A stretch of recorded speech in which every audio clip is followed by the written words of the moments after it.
सभी दोस्तों को नमस्कार। मैं राजेश पटेल आपको एक नए सेशन के साथ स्वागत अभिनंदन करता हूं। सभी दोस्त आशा है अपने घर स्वस्थ होंगे, सुरक्षित होंगे। चलिए दोस्तों, अपनी उस पढ़ाई की मुहिम को हम चालू करते हैं। आज हम एक नए टॉपिक के साथ आपसे जुड़ गए हैं। प्यारे बच्चों, आज हम रीजनिंग का एक वेरी इंपॉर्टेंट यूनिट पढ़ने वाले हैं। उस यूनिट का नाम है प्यारे बच्चों रैंकिंग टेस्ट, क्रम निर्धारण, क्रम परीक्षण भी कहते हैं प्यारे बच्चों इसको। तो आज हम एक न्यू टॉपिक पढ़ेंगे, क्रम निर्धारण रैंकिंग टेस्ट। जैसा कि दोस्तों मैंने आपसे प्रॉमिस किया था कि आप लोग मेरे साथ जुड़ गए रहे, मैं आपको रीजनिंग को बेहतर तरीके से आपके सामने पेश करने वाला हूं। तो बच्चों की पढ़ाई रुके ना, इसके लिए हमने प्लेटफॉर्म चालू किया है। तो आप बच्चे मुझे सपोर्ट करें और बहुत अच्छा लग रहा है दोस्तों, आपने पिछली वीडियो में इतना मुझे सपोर्ट किया, बस आगे भी यही करते रहना है। चलिए दोस्तों, पढ़ाई चालू करते हैं। तो आज का यूनिट है क्रम निर्धारण रैंकिंग टेस्ट। अब देखिए दोस्तों प्यारे बच्चों, जब भी रीजनिंग का आप कोई भी टॉपिक पढ़ने जाएं तो सबसे पहले उस यूनिट के बारे में हमें पता होना चाहिए कि हमारे एग्जाम की दृष्टि से वो कितना इंपॉर्टेंट है। तो उस इंपॉर्टेंसी को अपन रखते हुए तो मैं अगर आपको बात करूं, जिस एग्जाम में अगर रीजनिंग आती है और रैंकिंग टेस्ट का टॉपिक अगर दे रखा है तो दोस्तों मैंने देखा है ज्यादातर जीडी लेवल के जो एग्जाम होते हैं वहां पर रैंकिंग टेस्ट का 1 से 2 क्वेश्चन हमसे पूछा जाता है। जैसा कि हमने पिछले टॉपिक में अच्छे ट्रिकों से क्वेश्चन क्लियर करे थे, विगर मेथड के हमने मात्र 5 से 10 सेकंड के अंदर क्वेश्चन को जवाब दिया था। उसी प्रकार दोस्तों मैं इस रैंकिंग टेस्ट को एक बहुत शानदार तरीके से आपके सामने पढ़ाने आया हूं। कहने का मतलब मेरा वही, आपको हर क्वेश्चन बिगर पेन यूज करे मात्र केवल 10 सेकंड के अंदर करना होगा। तो इस 10 सेकंड या 5 सेकंड के अंदर करने के लिए दोस्तों आपको वीडियो को लास्ट तक देखना है, तभी टॉपिक अच्छी तरह से समझ आएगा।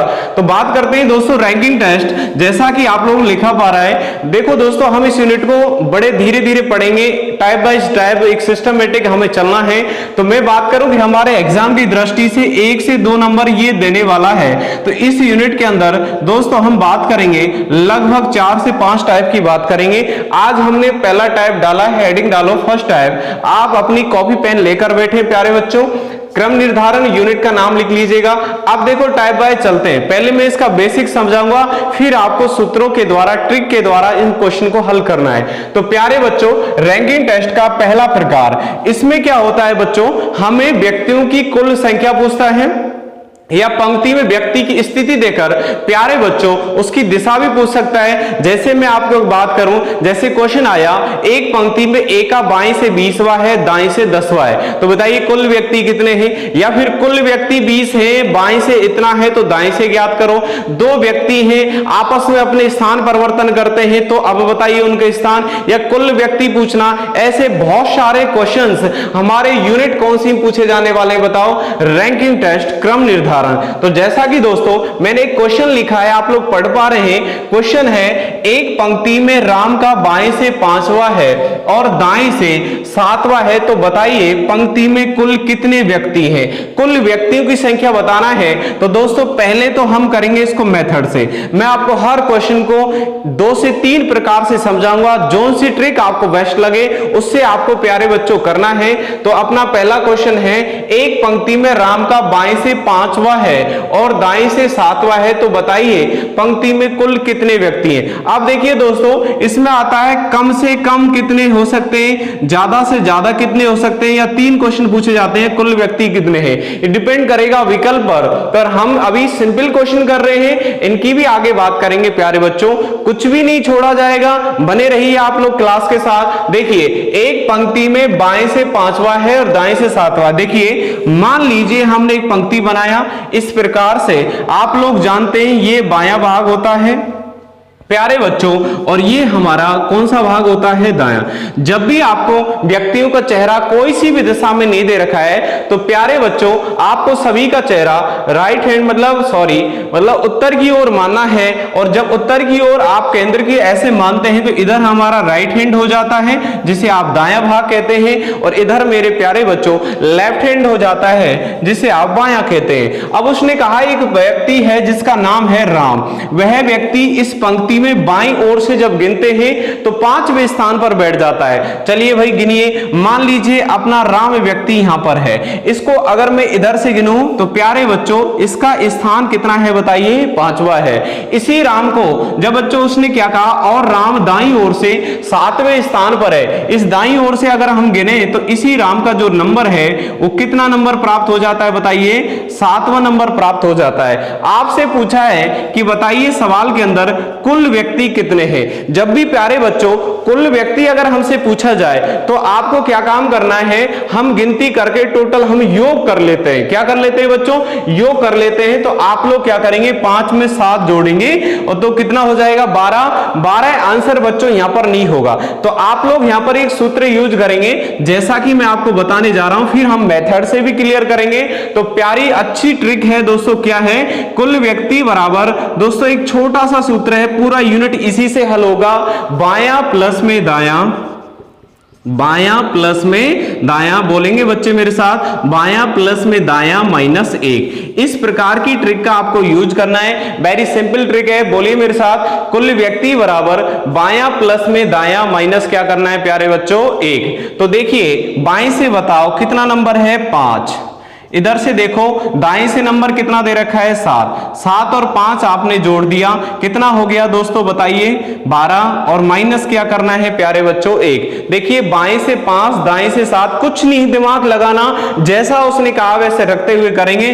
तो आपने योग किया, 12 हुआ, और 12 में से प्यारे बच्चों 1 घटाएंगे तो इस पंक्ति में अगर कुल 11 व्यक्ति हो तो राम को अगर मैं बाएं से गिनूं तो 5 होगा और दाएं से गिनूं तो कितना होगा, 7। अब आपके मन में क्वेश्चन आ रहा होगा कि सर हमने 1 को क्यों घटाया है, कुल का मतलब सबको जोड़ना होता है। प्यारे बच्चों 1 को हम इसलिए घटा रहे हैं, नोट डाल के आप इस बात को ऐड कर सकते हैं, राम को हमने 2 बार गिन लिया है। एक बार तो प्यारे बच्चों देखो 5 में काउंट हो गया है, एक बार दाएं से 7 में काउंट हो गया। कहने का मतलब राम एक व्यक्ति था जबकि हमने उससे कितनी बार काउंट कर लिया, 2 बार। तो एक बार काउंट करना था तो नोट डाल के आप इस बात को ऐड कर सकते हैं। 1 इसलिए घटाया है क्योंकि हमने राम को कितनी बार ऐड कर लिया था बताओ, 2 बार। तो इसलिए 2 बार ना होकर राम को 1 बार जोड़ना था। तो आप तो सीधा ही याद रखो, बायां प्लस दायां माइनस 1। अब इसको सिद्ध करते हैं, क्या वास्तव में ही 11 हो सकता है। तो देखिए प्यारे बच्चों मैंने जो आपको यहां पर ये लिखाया था, एक बार आप इसको नोट कर सकते हैं, बाकी का मैं इधर से समझा देता हूं। देखिए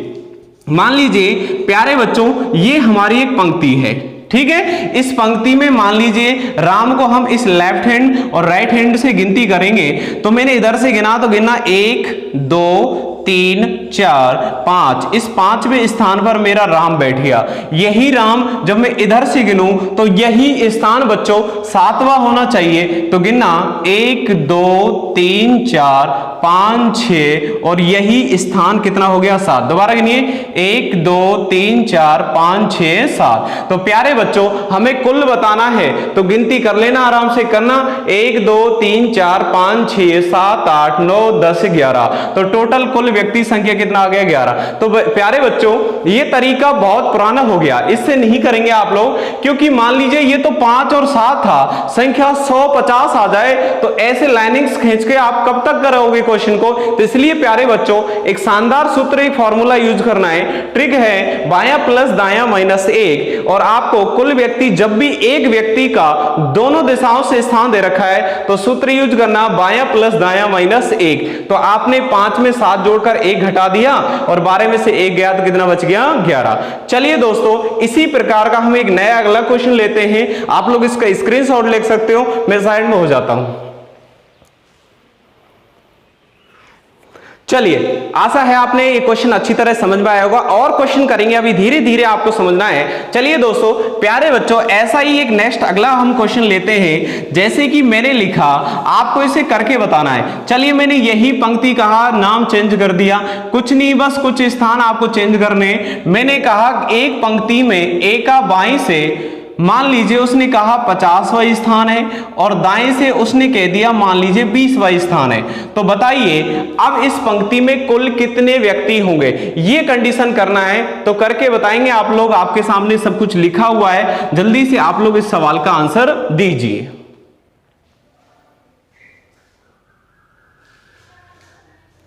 प्यारे बच्चों, आशा है कर लिया होगा क्वेश्चन। चलिए करा देते हैं। कुल ऐड मतलब कुल का हमारा सूत्र है बायां प्लस में दायां और माइनस। प्यारे बच्चों क्या करना है, एक करिए सूत्र का यूज। बाएं से बताओ 50 प्लस दाएं से बताओ 20 माइनस क्या करना है, एक ऐड कर दीजिएगा। 70 में से एक घटा दो, 50 और 20 70 हो गया, एक घटाएंगे तो कितना बचेगा 69, 69 इसका करेक्ट आंसर होगा। इस पंक्ति में अगर ए को हम बाएं से 50 पर गिनते हैं, दाएं से 20 पर, प्यारे बच्चों कुल व्यक्ति कितने होंगे बताइए, 69। क्लियर हो गया।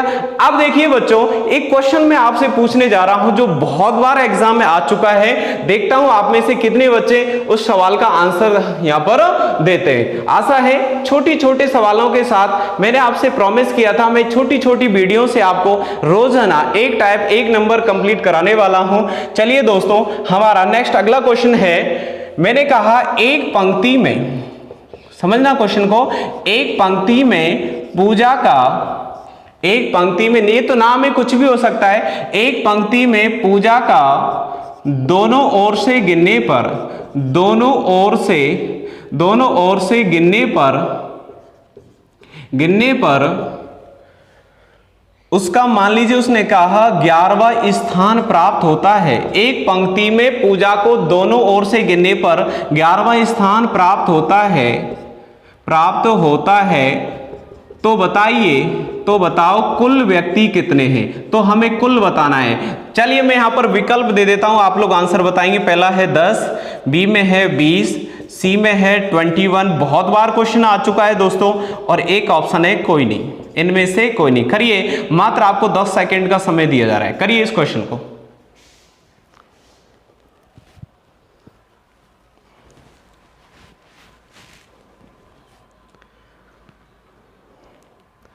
चलिए कर लिया होगा। अब देखिए ज्यादातर यहां पर बच्चों का जो आंसर आ रहा होगा, मुझे लगता है ज्यादातर ऑफलाइन क्लास में भी यही आंसर बच्चे देते हैं। बच्चे बहुत जल्दी टिक यहां पर क्या कर देते हैं 10। देखो आगे पीछे ऊपर नीचे बायां दायां कुछ भी कह सकता है। आपको दिमाग में एक ही बात याद रखनी है, दोनों साइड जोड़कर एक घटा देना है। अब बच्चों यहां पर क्वेश्चन पढ़ो, एक पंक्ति में पूजा को दोनों ओर से गिनने पर, दोनों ओर का मतलब है बाएं से भी और दाएं से भी, ये नहीं कि दोनों योग 11 है। कुछ बच्चों ने कर दिया होगा 11 में से एक घटा के 10। नहीं प्यारे बच्चों, ऐसे गलत हो जाएगा। आपको क्या करना है, दोनों ओर समझना। उसने कहा मान लीजिए पंक्ति है, इस पंक्ति के अंदर उसने कहा कि पूजा जो लड़की है उसका लेफ्ट हैंड, दोनों ओर का मतलब आगे या पीछे या राइट हैंड या लेफ्ट हैंड, दोनों ओर से, मान लीजिए पूजा यहां पर है तो इधर से भी 11 है और इधर से भी 11 है। हमारे पास जो फॉर्मूला है बायां प्लस में दायां माइनस क्या करना है 1, दोनों को ऐड कर दो प्यारे बच्चों। 22 में से 1 घटाएंगे तो इसका करेक्ट जो आंसर होगा वो कितना हो जाएगा, 21 हो जाएगा। तो इसका राइट आंसर कितना होगा प्यारे बच्चों, 21 होगा। आगे बात समझ में। तो ये क्वेश्चन इंपॉर्टेंट डाल लेना। मैंने देखा है कई बार एग्जाम हमसे ये क्वेश्चन पूछा जा चुका है। रेलवे के अंदर, एसएससी के अंदर, आपके बीएसटीसी के अंदर भी ये क्वेश्चन पूछा गया, राजस्थान जो एग्जाम होता है। ठीक है प्यारे बच्चों, इंपॉर्टेंट क्वेश्चन है, याद रखना। इसका राइट आंसर कितना होगा, 11। मिलते हैं दोस्तों नेक्स्ट अगले सेशन में ऐसी शानदार ट्रिक के साथ। इसी रैंकिंग टेस्ट को हम एक ही इसी ट्रिक से करने वाले हैं, तो आप मेरे साथ बने रहिए। अगर आपको क्लास अच्छी लगती है तो आप कमेंट करके मुझे बताएं और अपनी क्लास को शेयर करें और बच्चों के लिए लाइक भी जरूर करें। अगर आप लोग लाइक करेंगे तो हमें लगेगा कि वास्तव में हमारा सेशन अच्छा चल रहा है। ठीक है भाई, मिलते हैं दोस्तों नेक्स्ट अगले सेशन में। सभी दोस्तों को मेरी तरफ से राम राम सा।